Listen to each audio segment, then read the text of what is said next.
Start more US based ఈ learning platform. మీరు కూడా స్లాట్ బుక్ చేసుకోవాలంటే ఈ నెంబర్కి కాల్ చేయండి. నమస్తే రమ్మగారు. నమస్తే జయ. రమ్మగారు, అదృష్టం దేంట్లో ఉంటుందండి? మన ఆలోచనలోనా, మన విధానంలోనా, ఎక్కడ వస్తువుల్లో. మన ఏ వస్తువులో ఉంటుంది?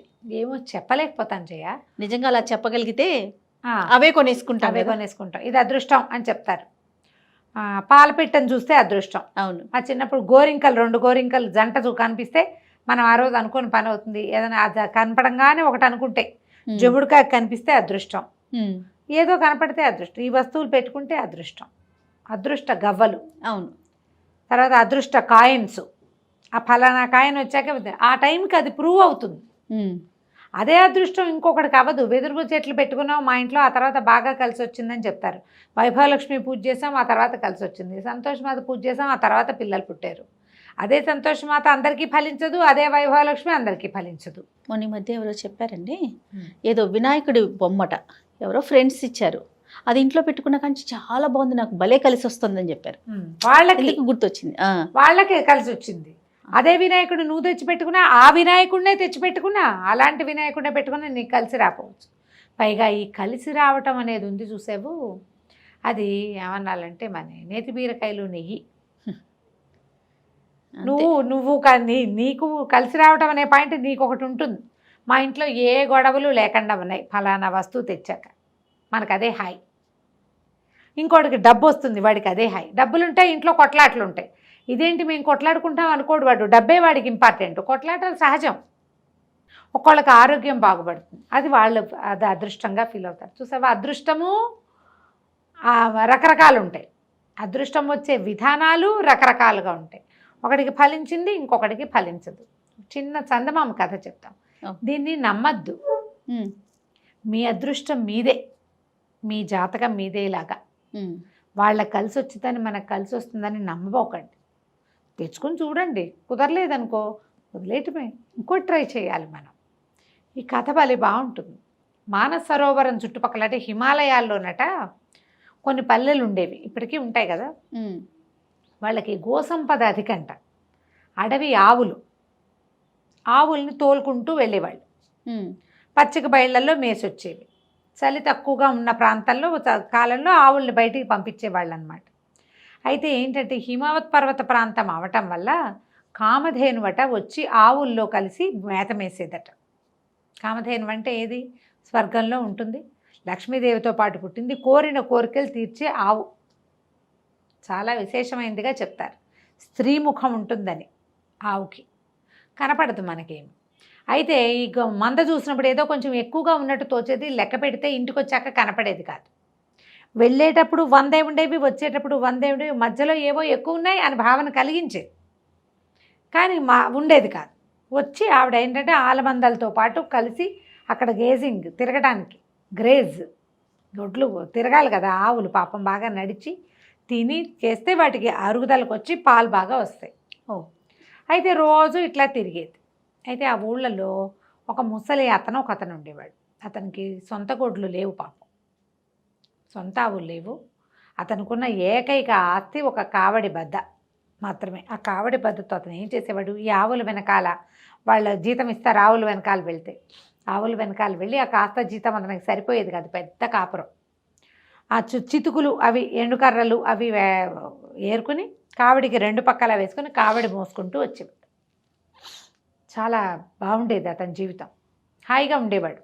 మొత్తానికి ఏవో వచ్చేవి, సరిపోయేది. అయితే ఏమైందట, ఒకరోజు ఆయన ఏం చేశాడు, ఆవులు ఏవో పరిగెడుతుంటే ఈ కావడి బద్ద ఉంది కదా, ఆ బద్దతోటి హెహే హెహే హెహే అని ఆవుల్ని అదిలించాడు. అదిలిస్తే ఆ మందలో ఆ రోజు కామధేను ఉంది. ఓహో. ఈ ఈ కామధేను ఒంటి మీద రోమాలు ఉంటాయి కదా, మామూలుగా ఆవులకు ఒంటి మీద సన్నటి నూగు ఉంటుంది కదా, ఆ ధేను ఒంటి మీద ఉన్న రోమాలు ఒక 2-3 ఆ కావడి బద్దలో చిక్కుకున్నాయి. కావడి బద్ద చిన్నగా పగుళ్ళు వేస్తే, కావడి బద్ద అంటే ఏంది, వెదురుది కదా, అవునవును. వాస బొంగుని ఇట్లా ఉంచుతారు ఆ మధ్యకి చీల్చి. ఇతను ఏం చేశాడు, ఆ బొంగుతో అదిలిచ్చాడు. తర్వాత సాయంకాలం వచ్చేటప్పుడు చితుకుల్ని పోగు చేసుకున్నాడు. పోగు చేసుకుని భుజం మీద వేసుకుంటే తేలిగ్గా ఉంది, 2 పక్కల చితుకులు ఉన్నాయి. ఏంటి ఇంత తేలిగ్గా ఉంది, బరువు అనిపించట్లేదు ఏమిటి అని ఇంకా కొన్ని పోగు చేసి మూట కట్టాడు. మళ్ళీ భుజాన్ని వేసుకున్నాడు, అది తేలిగ్గానే ఉంది. తను జీవితంలో మోయలేనన్ని చితుకుల్ని ఆ కావడి బద్దల మీద వేసుకుని తెచ్చేసుకున్నాడు. రోజువారీ కంటే 5 డబ్బులు ఎక్కువ వచ్చాయట. తను ఏదో తేలిగ్గా మోయగలుగుతున్నాడని తెలిసింది. ఎందుకు మోస్తున్నాడో ఆయనకు తెలీదు. రోజు ఆవుల వెనకాల పోయేవాడు. 2 పక్కల 2 పెద్ద పెద్ద మూటలు, ఒక 5-6 మనుషులు మోయగలిగేన్ని చితుకులు దొరికేవి. హాయిగా పట్టుకొచ్చేసుకునేవాడు. దాన్ని నిండా వేసుకుని భుజాన్ని మీద వేసుకుంటే పక్షి రెక్కలాగా ఉండేది. అది పక్షి కల్లే, బరువే తెలిసేది కాదు. ఇంకా ఏరలేక విసుగు పుట్టేది. ఇట్లా ప్రతిరోజు చేసేవాడు. బాగా డబ్బులు చేరినాయి, సంతోషంగా ఉన్నారు. ఈ వ్యవహారం బాగుంది కాబట్టి అతను ఆవుల వెనకాల వెళ్ళడం మానలా, ఓపిక లేపైనా పోయేవాడు. అయితే ఇలా వెళ్ళి వస్తూ చేస్తుంటే ఒక వ్యాపారస్తుడు ఒక ఆయన చూశాడు. ఏమిటి తాత, నీ పని బాగున్నట్టుంది, ఇంతంత మోసేస్తున్నావు అంటే, ఏమిటి మహత్యం, ఇంత ఎట్ట మోయగలుగుతున్నావు, ముసలివాడివి ఏం తింటున్నావు అన్నాడు. తిండిలో ఏముంది బాబయ్య, అదే రొట్టెలు అదే కూర. మహత్యం అంతా నా కావడి బద్దలో ఉంది. ఈ బద్దని భుజం మీద తెచ్చుకుంటే బరువే తెలియదండి. నేను ఇంటి దగ్గర బస్తా మోయలేను, కానీ కావడి బద్దతోటి మాత్రం మోసేస్తా. ఇది మహిమగల కావడి బద్ద అని చెప్పాడు. చెప్పి కానీ మనకు కొంతకాలం చేస్తూ ఉంటే ఇంతకుముందు ఇది లేదు, ఇప్పుడు కొత్తగా వచ్చింది అన్న అవగాహన మనకి రాదు. ఎప్పుడో స్ట్రైక్ అవుతుంది. స్ట్రైక్ అయినా దాన్ని మనం పోగొట్టేసుకుంటాం. ఈ ప్రస్తుతం లభిస్తున్న తీవ్ర సుఖం మీదే ఉంటుంది మన దృష్టి అంతా. మనుషులం కదా. సరే, ఆయన ఏమన్నాడు, ఏదే బద్ద ఇడిదే అని పుచ్చుకున్నాడు. పుచ్చుకుంటే కావడి బద్దకి ఒక తూకంగా ఒక బరువు ఉంటుంది ఖచ్చితంగా. ఇంత పొడుగు వాసం పొంగు కదా, బరువు లేకుండా ఎలా ఉంటుంది? అవును, ఈయనది ఈకలా ఉంది. అయ్యో బాబోయ్, ఏమిటి ఇంత తేలిగ్గా ఉంది, చాలా బాగుంది, సరే నాకు ఇచ్చేసి 300 దినారాలు ఇస్తానన్నాడు. 300 అంటే ఆ ముసలివాడి జీవితాంతం కూర్చుని తినచ్చు. ఆయన ఏమనుకున్నాడు, ఇంత బరువు తక్కువగా ఉండే వస్తువుతోటి మరింతగా పనిచేయించవచ్చు పని వాళ్ళతో అని చెప్పి తీసుకున్నాడు. కానీ చేశాడు. 300 చేతిలో పెట్టాడు. ఈ ముసలివాడు అప్పటికి 1-2 నెలల నుంచి బోళ్ళన్ని డబ్బులు దాచుకున్నాడు. ఈ 300 దానికి ఎడిషన్ అయింది. అతనికి తెలియదు. తన అదృష్టాన్ని తనే తెలియక 300కి అమ్మేశాడు. అయినా అతనికి అది ఎక్కువే.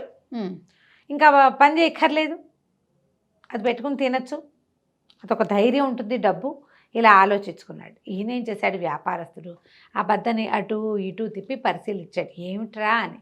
మధ్యలో కొన్ని చోట్ల పుల్లలు రేగిపోయి ఉన్నాయి. అంటే ఇప్పుడు మా వెదురు బద్దలో కొన్ని చోట్ల లేస్తాయి, మనం ఏదైనా పట్టుకుంటే కసక్క దిగుతాయి చూడు, సన్న పేళ్ళుగా ఉన్నాయి. ఈయన ఏం చేశాడు, ఇంటికి వెళ్ళేటప్పుడు మధ్యలో ఎక్కడో ఒక వడ్రంగి పడి ఉంటే, అరే దీన్ని సన్నగా చిత్రికి పట్టి ఇవ్వని అది తీసి ఆ చేతిలో పెట్టాడు. ఆయన ఏం చేశాడు, చిత్రికి పట్టేది ఇట్లా రాసేది ఉంటుంది కదా, రాసేసాడు, బాగా గీసి పారేసాడు. గీసేసరికి లేచిపోయిన పేళ్ళన్నీ లేచి వచ్చేసినాయి. వాటితో పాటు కామధేనువు శరీరం నుంచి వచ్చిన రోమాలు కూడా రాలిపోయినాయి. ఈయన ఇచ్చేటప్పుడు తేలిగ్గా ఉన్న బద్ద పుచ్చుకునేటప్పుడు బరువుగానే ఉంది. ఇదేమిటి ఇలా బరువుగా ఉంది అనుకుంటూ ఇంటికి తీసుకెళ్ళాడు. అది బరువుగానే ఉంది. దానికి ఎంత బరువు ఉండాలో అంత బరువు ఉంది. అది ఎంత మోయగలుగుతో అంతే మోస్తుంది తప్ప ఎక్స్ట్రా అది మోయగలిగే వ్యవహారం దానికి లేదు. ఇంకా ఈయన ఏమిటి, దీన్ని ఎందుకు కొన్నాను నేను ఊహించింది ఏమిటి, ఇలా ఎందుకుంది అని ఆశ్చర్యపోతూనే ఉన్నాడు. కానీ వ్యాపారస్తుడు బోల్డ్ డబ్బు ఉండటం వల్ల అదో పెద్ద విషయంగా ఆయన భావించలేదు. అదో పెద్ద విషయంగా ఎవరికి కుదిరింది, అది ఆ ముందున్న ముసలాయనకి కుదిరింది. ఆయనకి 300 వచ్చినాయి. దాంతో పనిచేసిన నాళ్ళు డబ్బులు వచ్చినాయి, దాన్ని అమ్మేసినా కూడా డబ్బు వచ్చింది. అదృష్టాలు ఇలా ఉంటాయి. ఒకటి ఫలిస్తుంది, ఇంకొకటి ఫలించకపోవచ్చు. అది ఫలించటానికి అక్కడ ఒక కారణం కనపడుతోంది. అసలు ఏ కారణము కనపడకుండా కూడా అదృష్టం వస్తుంది మనకి. అవును, ఇది తెచ్చి పెట్టుకున్నాక నాకు బాగుంది అనిపిస్తుంది. ఓ వినాయకుడి ప్రతిమ, ఓ లక్ష్మీదేవి ఫోటో, లేదా ఒక ఏమంటారు మనీ ప్లాంట్ మొక్క, ఒక కొత్త వెండి వస్తువు, ఒక బంగారు వస్తువు, అది కొన్నాక చాలా వచ్చినాయి. ఇలా అనుకుంటాం కదా. ఖచ్చితంగా ఎవరి అదృష్టం వారి అందే ప్రూవ్ అవుతుంది. ఇతరుల అదృష్టాలని అనుకరించద్దు, బాధపడద్దు, దానికోసం భయపడద్దు, బెంగ పెట్టుకోవద్దు. మన అదృష్టం ఎందులో ఉంది అంటే ఆ టైంకి మన గ్రహస్థితిలో ఉంటుంది అంతే. వస్తువు ఒక వ్యాజమే. కలిసి వచ్చిన వస్తువులు, అచ్చొచ్చిన వస్తువులు అలా భావిస్తాం. అచ్చొస్తే మీకే అచ్చొస్తుంది, అచ్చొచ్చింది ఇంకోళ్ళకి ఇవ్వబోకండి. చక్కగా ఉంచుకోండి. తప్పకుండా. అంతే సంగతులు. నమస్తే రమగారు. నమస్తే.